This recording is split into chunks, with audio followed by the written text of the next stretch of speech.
Good evening. Welcome, fellow Army Nurse Corps Association colleagues, friends, and family members who are joining us tonight. I'm excited to share with you that we have about 59 participants, and we have about 100 people who signed up for the webinar. Tonight, we're going to have our 9th webinar. Our moderator is going to be Colonel Lenny Enzel, and our guest speaker is our Army Nurse Corps historian, CJ Moore. It is today is a pretty special time in our history. It's the evening before we celebrate our 122nd anniversary, but it's also 20 years from the initial invasion into Iraq. And so we're going to capitalize on those two events to share these memories with you and celebrate Army Nurse Corps history. I'm going to turn it over to Lenny Enzel.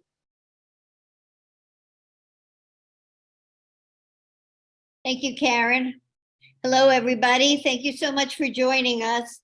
As Karen said, this is our 9th webinar. If you are a member of the Army Nurse Corps Association and you've missed any and you'd like to see them, they are available on our webinar. On our webpage, and this one will be available probably within a week.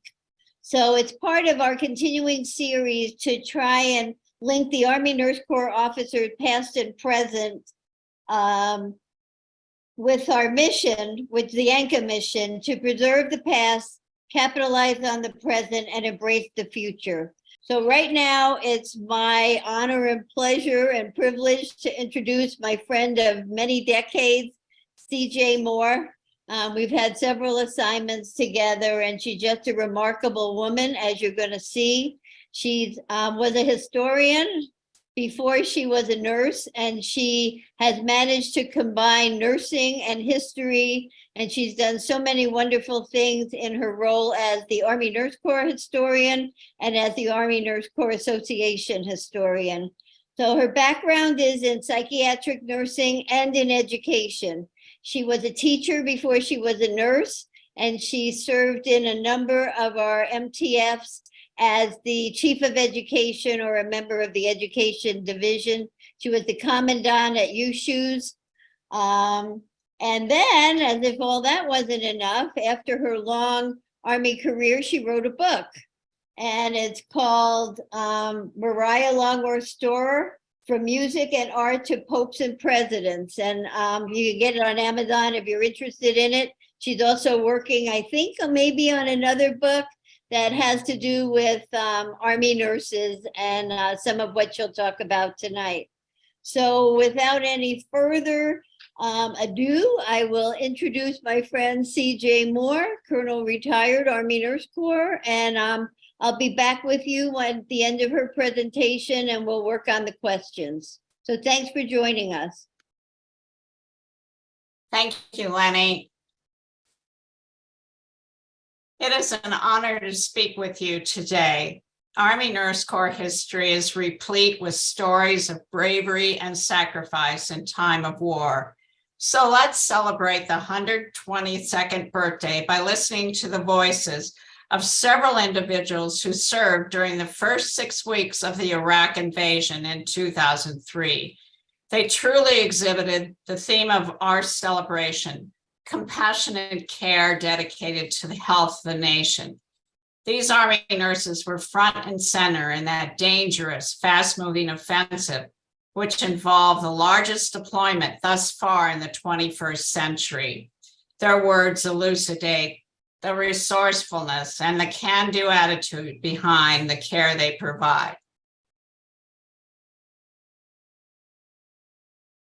Throughout the 1990s and early 2000s, the United States was concerned with Iraqi President Saddam Hussein's belligerent intent toward Western countries.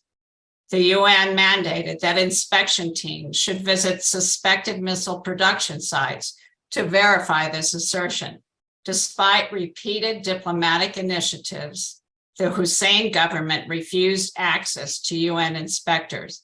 When all discussions with the Iraqi government were exhausted, the U.S. reached out to other concerned nations and created a coalition force comprised of 200,000 troops from 37 countries to confront Iraq. Operation Iraqi Freedom began with a two-pronged offensive. Starting in the north, the goal was to capture vital air bases or cities and block any retreating Iraq troops. Nurse paratroopers jumped out of airplanes with infantry soldiers to secure this front.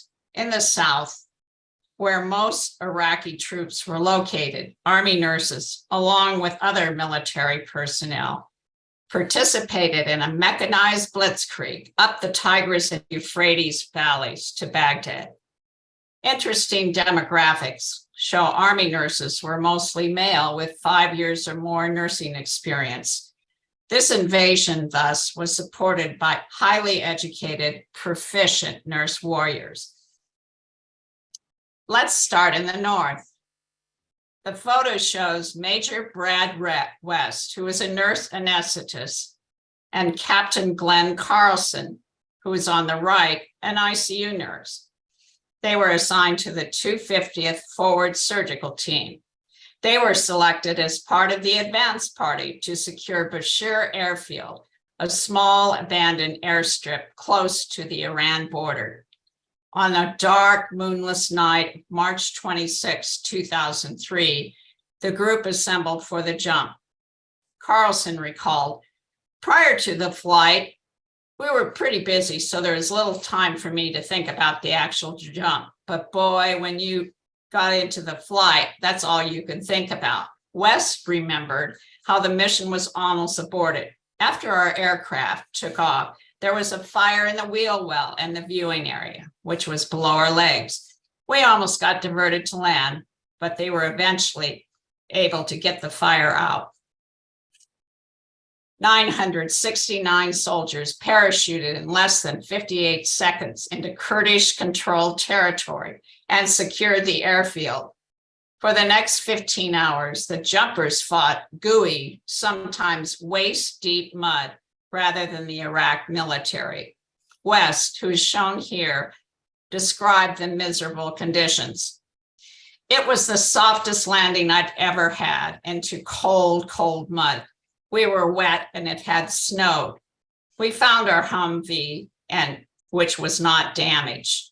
The micro team set up their tent without incident. The following day, Air Force cargo planes landed the rest of the medical group, Humvees, supplies, and equipment.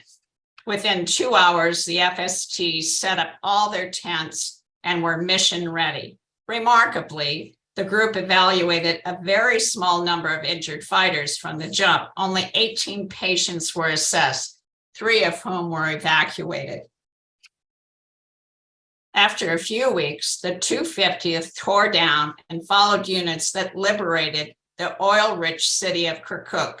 Carlson, who is on the right, stated, "We had to set up in an airfield with no utility, so we had to keep 2 generators fuel if we wanted electricity. We were on the constant lookout for anything of use.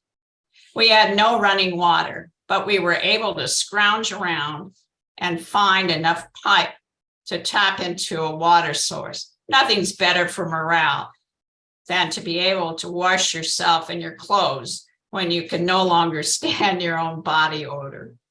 The surgical group was episodically busy. They performed 59 surgery for American and their allies. At this point of their deployment, they didn't care for many local nationals.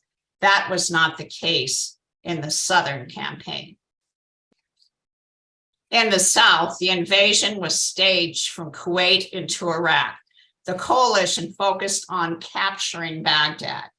This was accomplished on 2 axes of approach: crossing the border, pushing north, and conducting a series of maneuvers which required medical units to move quickly in response to forward advancing forces. The first medical unit to enter Iraq was the 274th Forward Surgical Team. Chief Nurse Captain Herman Allison, pictured here, described the first hours of the Southern invasion. Our initial mission was to provide surgical support for what was called the berm breach. Now, you may ask, what is a berm?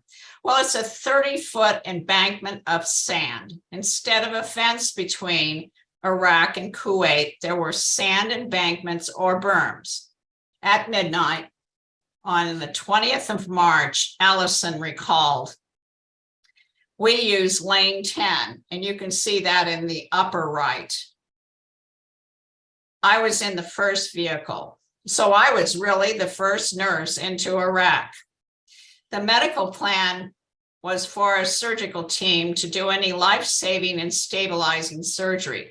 Then after surgery, the task came to me as a critical care nurse to provide care for post-operative patients, probably in the back of the vehicle.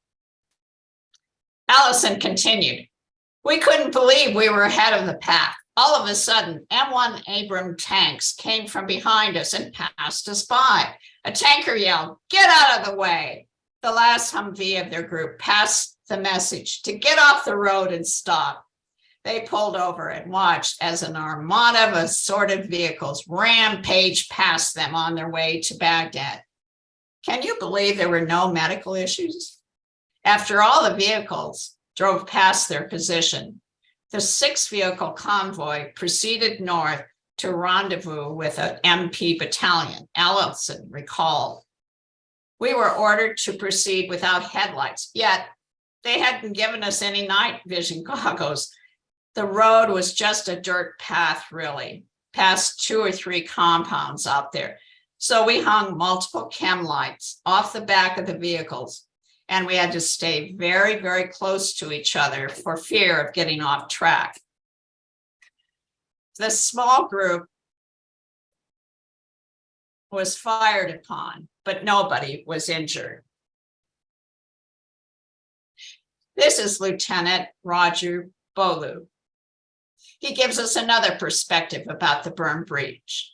He served as the intensive care nurse for the 934th Forward Surgical Team, which was the first reserve FST to advance into Iraq. He stated, it was the convoy from hell. The passage to our first base of operation featured broken secondary roads, noisy Bradley fighting vehicles, blowing dirt and sand, disorientation relieved by reliable civilian GPSs, and a damaged, unusable trailer. The realities of combat and human suffering destroyed any idealistic or romantic notion I had of war. The 934th worked with MPs at a prisoner collection center. Bolu, who's on the left, continued. In the first few days, the streams of casualties was endless. Once the 212th MASH transferred patients to us rather than the other way around.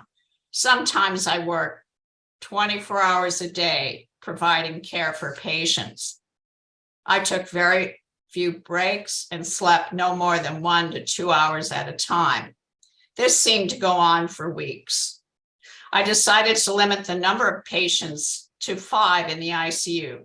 Whenever we could, we would move out patient to Captain Mika Watkins' unit.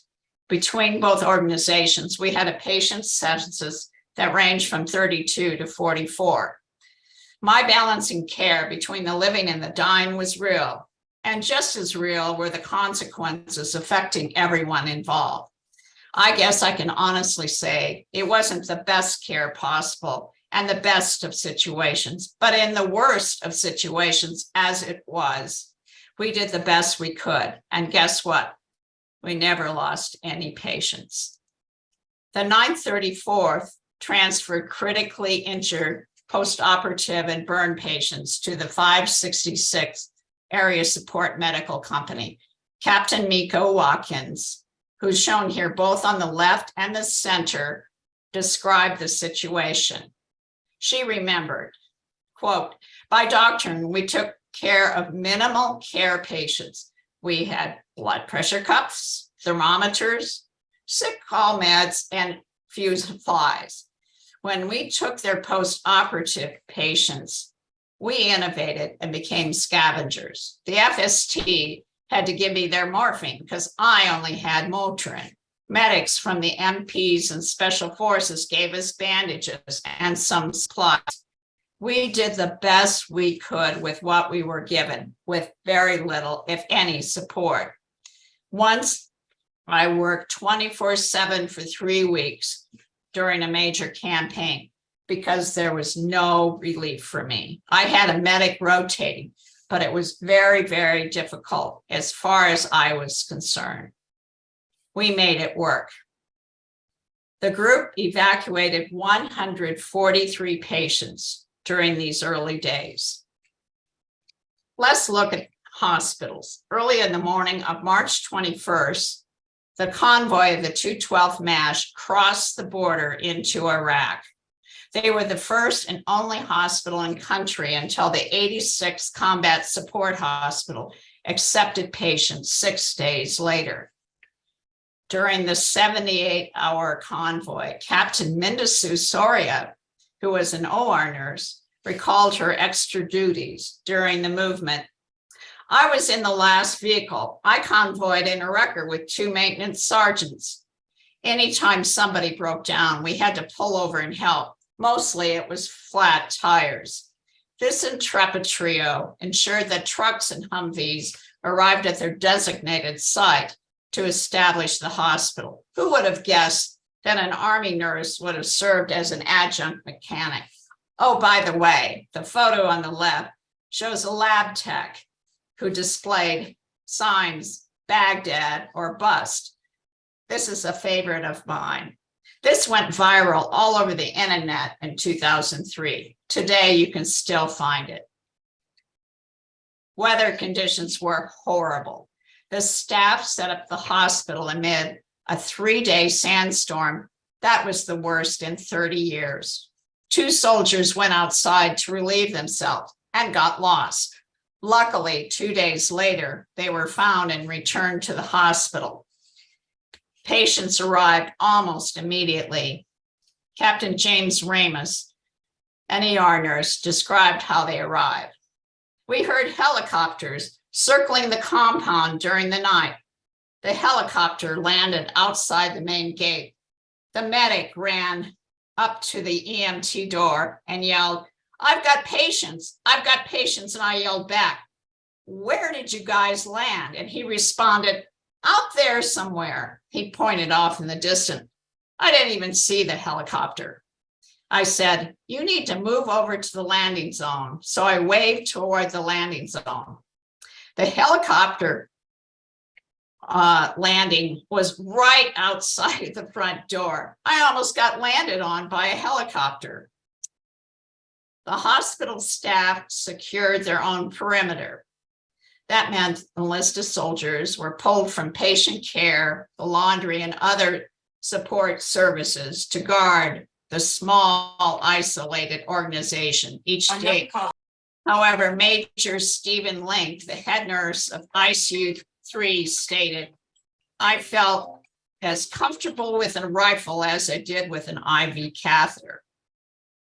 They needed people with M16 rifles, so I swapped out my 9mm pistol with one of the other nurses for a rifle. So I said, I will pull guard duty." The statistics of this organization are simply staggering.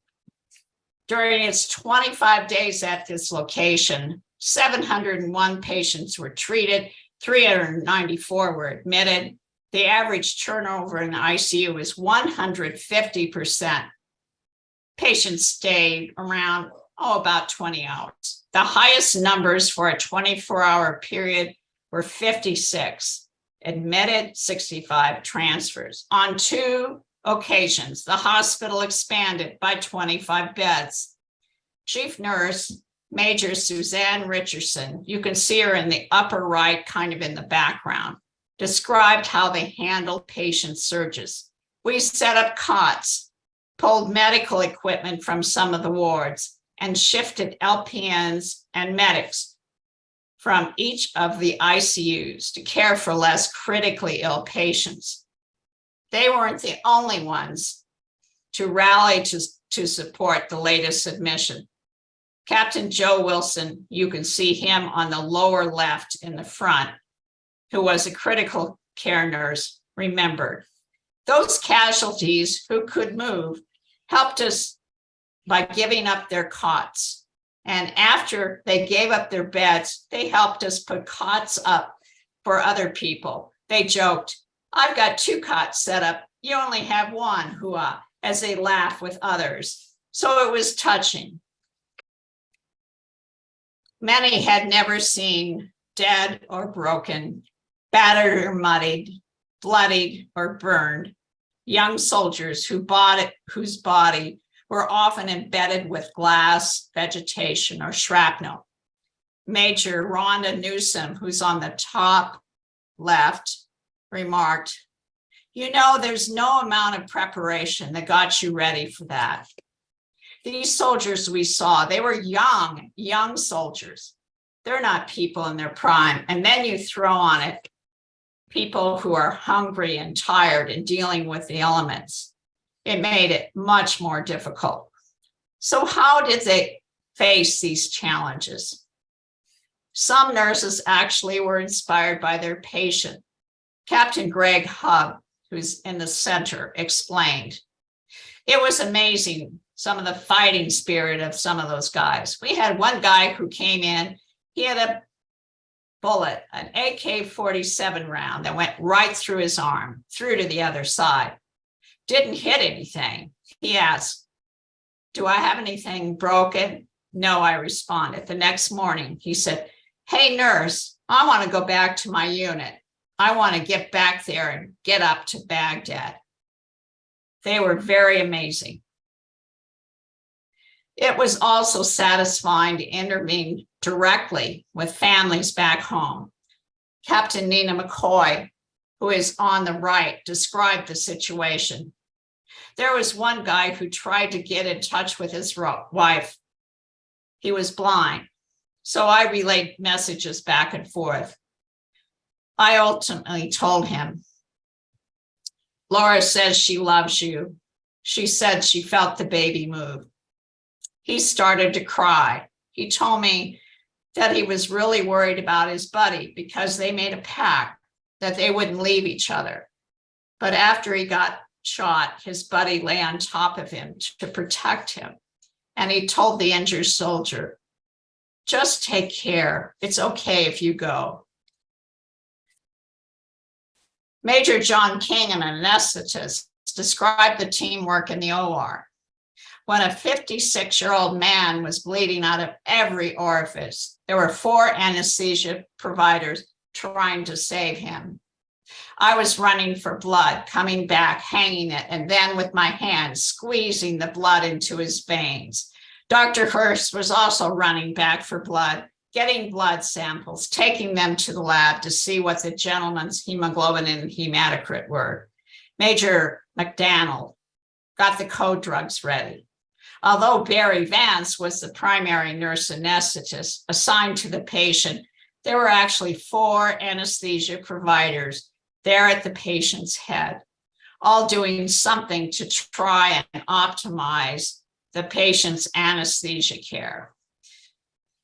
The patient ultimately died on the table, but the teamwork was magnificent in the attempt to save him. Next slide, please. Army nurses evacuated patients to higher levels of care. None had air-evac training, so they learned on the job. Their in-flight medical records were scrawled on patients' dressings or on crumpled pieces of discarded paper. Once nurses completed patient transfers, they had to arrange their own transport back to the 212. Generally, they had not slept, eaten, or rested for a minimum of 24 hours. Captain Nina McCoy, who's on the left, recalled, "And I finally got ready to leave. And they didn't have the paperwork for one of the patients. At least he had a tag. I get in. It's hot. It's the middle of the day and I had that sleep-deprived buzz. I had medication I'd gathered from the pharmacy in the pocket of my flak jacket. I had syringes full of flush taped to the outside of my vest. I'm anxious about the safety of my patient, but was distracted when a guy on the top litter is throwing up bile. And the guy in the middle litter, well, he was the guy who was having nightmares. He's conscious. He's all strapped in. He's kind of trying to figure out what's dripping on him. I think he will start yelling. Hope the guy in the lowest litter doesn't get wet. Well, then I hear the pilots talking among themselves. Okay, there's that white pickup truck over on the right. Keep your eyes on him until we pass over. And I think, great, we'll get shot out of the sky. McCoy was not shot out of the sky. The helicopter landed safely, and all of her patients lived.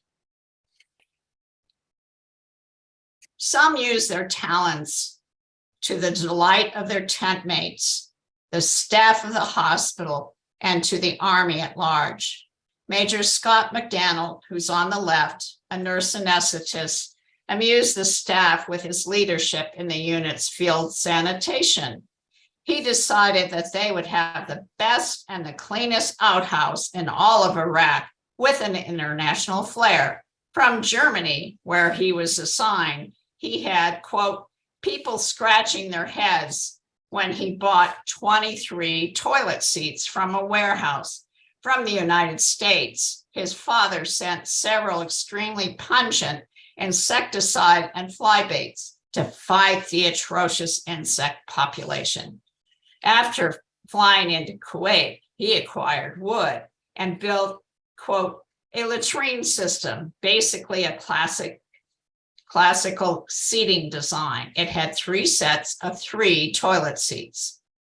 In Iraq, McDaniel bragged when they put their outhouse together, it works nicely. Airvac pilots spread the word that the 212th MASH had a beautiful, sanitary, bugless, transnational privy. He continued, and we get these helicopter pilots flying in and landing. And one female pilot said, oh, I don't have any patients. I just wanted to come here and use the latrine because I hear it's the nicest in Iraq. Let's hear from nurses at 2 other hospitals.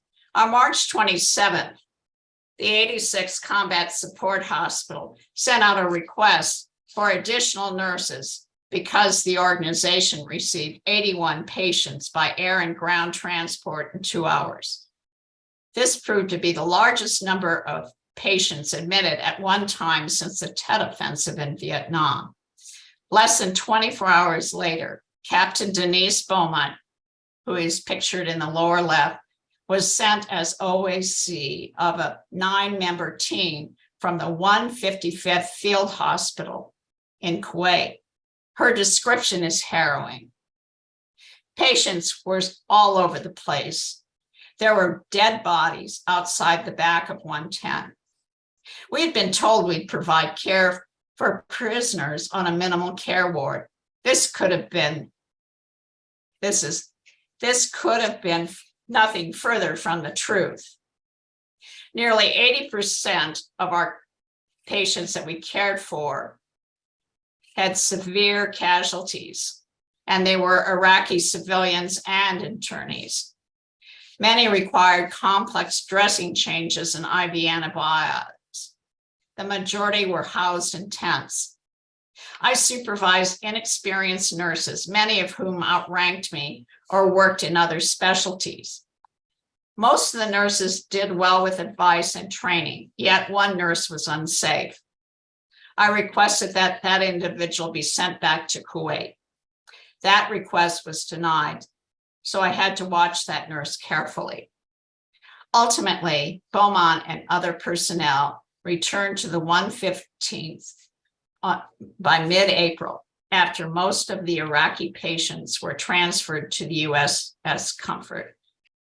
At the 28th Cache Forward Area Base Dogwood, Lieutenant Chris Van Fossen, who's in the center, was assigned to an intermediate care ward.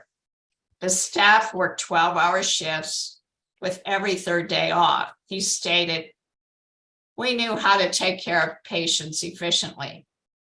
There was no JACO in time of war. Supplies were not plentiful. So initially we used disposable supplies. We processed suction catheters, non-sterile gloves, and urinals. IV sites were not rotated as timely as in the US. Water was a precious liquid, so hand washing stations were used with the least amount. Later, our unit became the Iraqi Intermediate Care Ward. There were no MPs to guard detainees, so we had to guard them. We used leather restraints on all males because we didn't know if they were civilian or military. Sometimes we had problems. The detainees were hostile, yet we gave them the same level of care as we gave our guys. I would say we created an environment where the bad guys recognized we were there to help. Communications was a problem. Our Kuwaiti interpreters used a Gulf Arabic that was different from the dialect the Iraqis used. An ICU nurse who spoke Arabic told the staff that they were intimidating the Iraqi patients. We resolved the problem by hiring a brother of a female patient who lost part of her arm. He was trusted and did a good job. We also learned some Arabic words, such as water, pain, or we would point to the part of the body if we wanted information. 3 weeks into the ground war, the large statue of Saddam Hussein was toppled to the ground by Iraqi civilians and US Marines. This action symbolized the change of power in Baghdad. The coalition forces, including Army nurses, invaded Iraq and rapidly defeated the Iraqi military and paramilitary forces. The recollections shared here today are but a few voices of Army Nurse Corps officers who participated in the early days of the operation. On a daily basis, they rose above and beyond and faced unimaginable challenges, both physical and emotional. The telling of the individual nurses' stories constructed a narrative that reflected the diversity and the eclectic nature of their deployments. They were creative, gutsy, and had can-do attitudes as they focused on their mission. We honor our friends and colleagues for placing themselves in harm's way to provide the best nursing care in time of war. My last thoughts are about our history. Much of Army nursing experience has yet to be uncovered. I challenge all listeners, those who have deployed, as well as those who remain stateside, to share your experiences with historians and share your journals, photos, and other documents with an archive. Let me highlight two, if I may. First, the Army the Army Medical Department Heritage and Education Center located in San Antonio would be happy to receive your documents, letters, emails, photos, and videotapes. Second, the Veterans History Project at the Library of Congress. It is an archive of oral histories. General Holcomb and 12 others, Iraqi and Afghani nurse veterans, have taped interviews in this archive that I found to be interesting. In conclusion, some nurses whom I interviewed said, "I did my job. No one will be interested in what I have to say," or "No one asked me, I just came home and went back to work." Well, I was fascinated by what they said, as I was with the stories about the waist-deep mud of the paratroopers, a collegial nature between the Med Company and the FST, and of course, the International Outhouse. I know that there are many more stories that demonstrate the remarkable work of Army nurses. Let's hope we can preserve them. Thank you. And I will turn over the virtual podium back to Lenny. What an amazing presentation, CJ. I probably have heard you speak at least a half a dozen times, and you never cease to amaze me. That was fantastic, and especially more so since tomorrow is the 122nd anniversary of the Army Nurse Corps, and as Karen said, the 20th anniversary of the invasion of Iraq. That was just fantastic. So Roy Harris says, outstanding presentation, CJ. I knew many of the 212 staff, to include Chief Nurse Susie Richardson, as they were staff at Landstuhl Regional Medical Center when I was stationed there. I heard many of these amazing stories when they returned. It is important that we document these experiences of our Army Nurse Corps officers. Thank you so much. Mulcher said, you demonstrate how important history is. What these nurses learned paved the way for better care in Afghanistan. Great job. And Teresa Parsons reminds us that Captain Rico Watkins is now a colonel at Tripler, and she sure is. She went into the informatics world and now into the executive nursing kind of role. Carolyn Knight is mentioning the Veterans History Project with the Library of Congress. They have a great deal of our oral histories. In fact, they have mine I was interviewed for. So I do recommend finding out where there may be somebody that works with them that can do an oral history on you if you're interested in doing that. There's a lot of good, and there's interesting nursing schools have done wonderful oral histories. UConn, I hope I'm saying that correctly. University of Connecticut, I found some fabulous oral histories there, and they were just, moving. And so, find a place close to your home or just send it off to the Library of Congress or, to the medical historian office, which has that long name that I always forget. Thank you. Teresa Parsons said, are you working on another book? Letty mentioned it in the introduction. Yeah, it's kind of a passion. And these are a part of it. I hope to publish about the Army Nurse Corps 2001 to 2021, because that was the end of Afghanistan. And I want to look at deployments, and there's some wonderful oral histories that I would like to weave into a narrative. And I've written about 150 pages so far, and I just got through, the first 2 years and found some wonderful stories. So that's my goal. Well, I know you'll accomplish it. You're a very determined woman. Joe Golash says, thank you, CJ, very good. And then, one of the questions, CJ, is what was the most surprising story or anecdote you found from your research? And you had some amazing things already. Yeah, I got to tell you, I can start in 2001. General Bester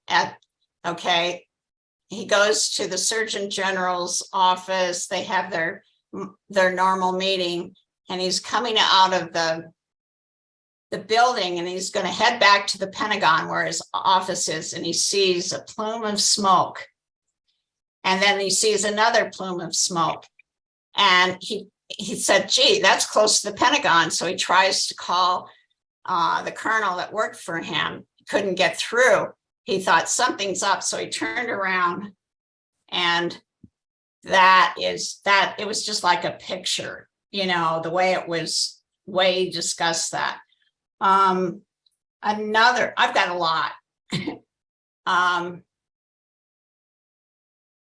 Fry, who I absolutely adore, starts out, you know, he was working at Walter Reed in 9/11, and he wanted some of the students that worked with him to see what was going on down there, and they were sending medical folks down. So he took some medical folks down for that, not knowing that he was going to be with a 212 MASH, you know, and go into Iraq.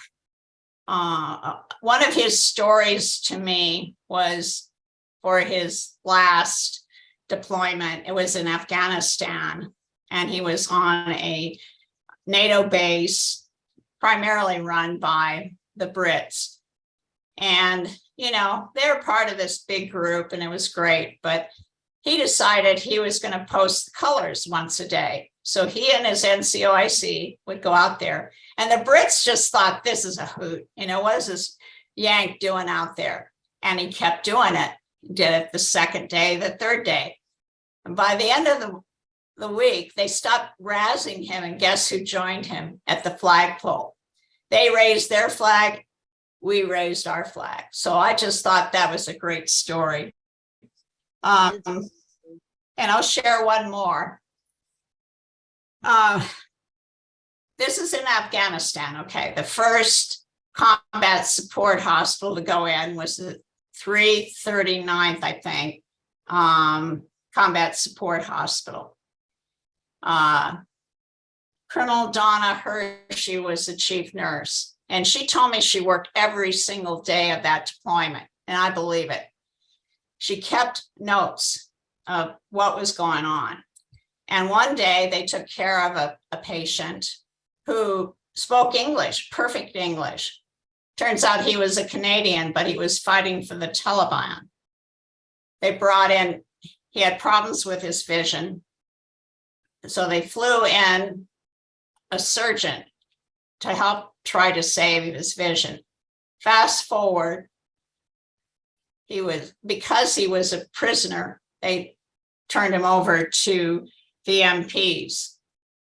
Fast forward to 2010, and he had been interred in Guantanamo Bay, and he was challenging his internment. And he was saying that he was illegally interviewed while he was sick in the hospital. So they contacted Colonel Hershey and the hospital commander. The hospital commander said, every single patient we had is in that book of Donna's. So she ended up going down to Guantanamo Bay, and she could verify every single day that he was there, that he received the best care, that they even had flown in a surgeon to take care of his vision. And then the defense said, what about being interviewed when he was in the hospital? And the way it was described in the newspaper is she took her glasses off and said, we didn't allow it. If they tried to come in and interrogate him, I'd show him the door. And then apparently it caused a stir amongst the people in the courtroom that they really believe this officer. And to me, that's just Army Nurse Corps-ness all the way through. So those are my favorite stories. There's many, many, many, many more. We'll have to read the book, right? Right. Okay. Kim Beaver says, CJ, are you able to access the videos that were taken when we got back from Afghanistan by the AMED videographers? I didn't know about it. I would love to see him. Thank you for telling me. Okay, when we got back, Here she is. Hi. hi CJ. When we got back from Afghanistan, they interviewed us at the on Cool. Fort Sam. When we got back from our 2012-2013 deployment, and they spent quite a bit of time. That would have been with the 62nd out of Seattle. Okay, And I had been with the 30th and the 62nd, but they interviewed us when we got back. So if you can access those, I think it would be great.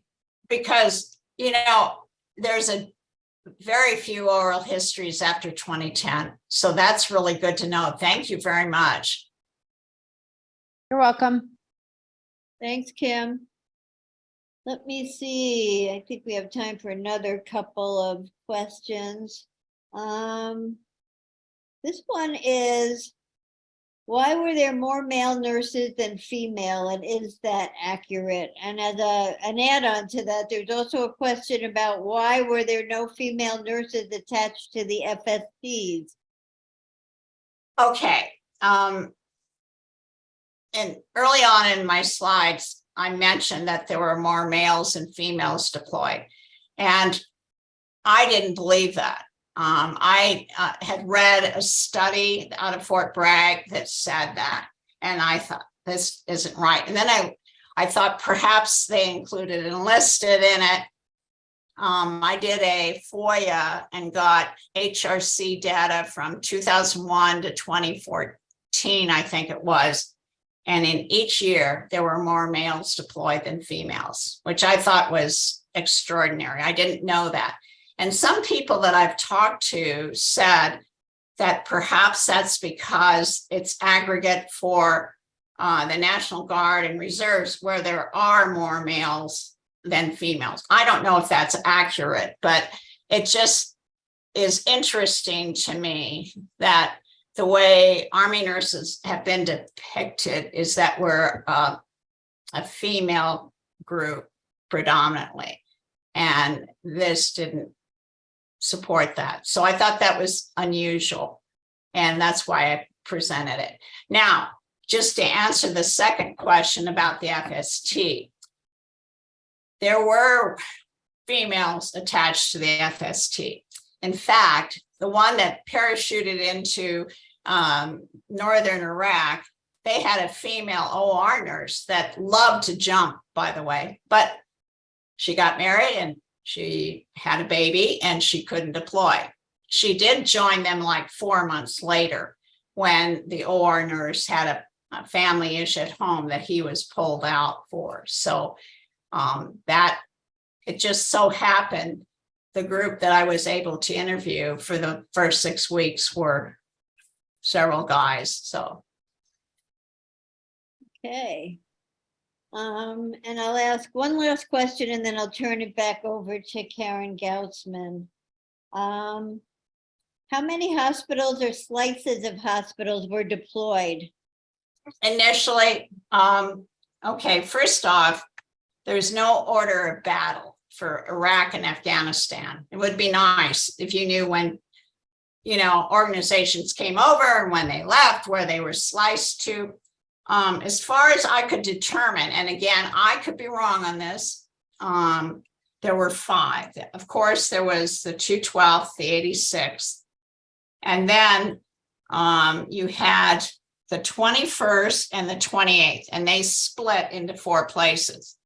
The 10th Combat Support Hospital also went over. However, they didn't go out of Kuwait. What they did is they used their personnel, their equipment.